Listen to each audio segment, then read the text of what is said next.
it's Mary Beth from Mary Beth's Midwest Adventures, and we are here at Owamni in the Twin Cities, which is an award-winning Native American restaurant. Owamni won the James Beard Award for Best New Restaurant in 2022. They feature indigenous food, flavor, and culture.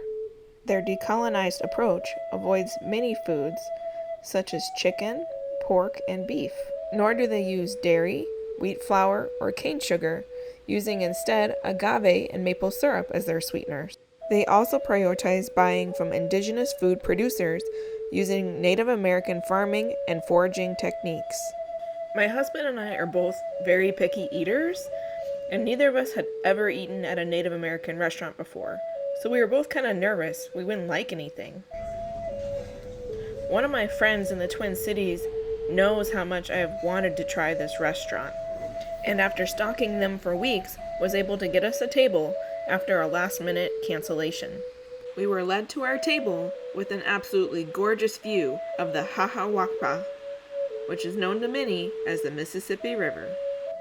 First things first, we looked over the drink menu, which included several indigenous tea blends, some of which were floral, and I got this one, which had oat milk, agave, and sweet corn in it.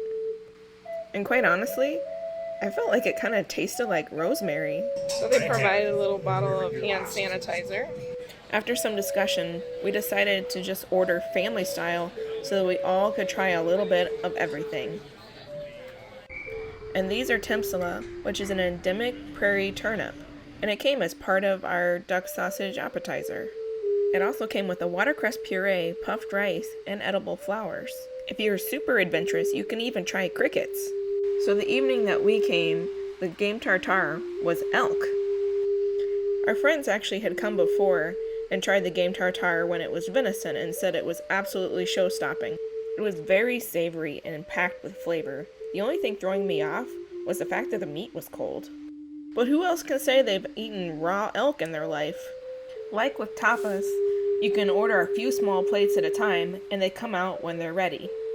We switched from meat to veg, and I tried the only thing that I didn't like all night. The watercress and the summerberry salad was kind of bitter. Next up was bloom corn mush, which by the name doesn't sound very appetizing, but it was absolutely swimming in a pool of maple syrup. It was also loaded with hazelnuts and fresh fruit. Seeing this on the menu made me wonder, what is true wild rice? This black rice, which is marketed as wild rice, ironically isn't wild at all. It's an imposter. Wild rice is one of the only grains that is native to North America. It grows naturally in the lakes and creeks of northern Minnesota. It even varies in shape and color from lake to lake. It is harvested by hand and by boat. Once ashore, it is roasted, kind of like coffee beans. As you might imagine, it tastes like a smoldering wood campfire, and the currants add just a hint of sweetness. And this is the bison taco. In fact, the sous chef actually started with tacos. Head chef Sean Sherman and his partner Dana Thompson launched a food truck in 2015, which you can still sometimes find parked outside Owamni. Before the main entree arrived, we ordered another round of drinks, and I absolutely fell in love with this milk honey flora cider. Finally, our bison loin arrived. I was a little worried it would be tough because it's gamey, but it was so tender and delicious. We all agreed that this was our most favorite thing we had all night. We were starting to get full, but decided to go for the trio desserts anyway. Chaga is a type of mushroom. When is the last time you had fungi for dessert? And yet the most surprising dessert was the sorbet made from wild rice. My favorite dessert? The sun butter bar. The caramel is made from squash and agave. None of these desserts were overly sweet. But this, ladies and gentlemen, is how you trick your kids into eating vegetables. Not only was the food great, but so was the atmosphere and the gorgeous views. This is not just a restaurant. It is an entire cultural experience. It is also a reminder that not only do we live on stolen land, but also stolen knowledge, like the knowledge of Native American farming techniques. So Chef Sherman has started a non-profit organization called NATIFS. I will drop the link for you right here. The whole purpose of this is to bring that knowledge back, to re-educate and reverse colonialism.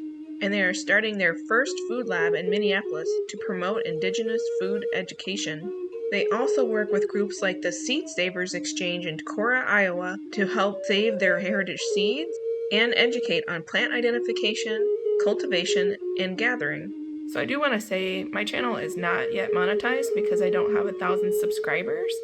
However, once I am eligible, I will monetize this video, and all profits from all the ads will be donated to NATIFS. Now, if you're like me, you're probably wondering, how did this restaurant get the name Owamni, and what does it mean? This map is a rare document that preserves the indigenous names of battlegrounds, villages, effigies, and waterways throughout the Dakota Territory. The restaurant is located near a location originally called Owamni Yamni, which means place of the falling, swirling water, and this was a site of peace and well-being for the Dakota people. Owamni has also been recognized for their conservation efforts. Even the building that they're in was part of an archaeological dig. Today, what was once known as Owamni is now called the St. Anthony Falls, and this area is called the Mill District, and is the site of several former flour mills, from when Minneapolis was the flour milling capital of the world. If you have time, I definitely recommend walking around this area. It's very interesting. Many of these buildings have been converted into condos or artist lofts, and this has led to a revitalization of the area. It is also steampunk photogenic. Since this area was developed in the 1800s before motor vehicles, one of the things they did not consider was parking. So here's Owamni, and I've marked the 3 closest parking spots, the closest of which is the Stone Arch parking lot. These are all pay lots or structures. We actually parked over here by the Gold Medal Park for $1 an hour and did this really pretty walk along the waterfront all the way to Owamni, but it is a bit of a hike. You may have noticed, but the restaurant space is relatively small. You can book reservations 60 days in advance on resi.com. These always book immediately. However, the bar and the patio are always first come, first serve. This was our bill total for all 4 of us, including all food and all drinks. Something I should mention, because it's unusual in the United States, but they include an 18% service fee, which is not the same thing as a tip. Follow me on social media for great ideas about places to eat and fun things to do in the Midwest. A special thank you to William Harjo for giving me permission to use his beautiful Indian flute music in this video. For more information, check out the links below.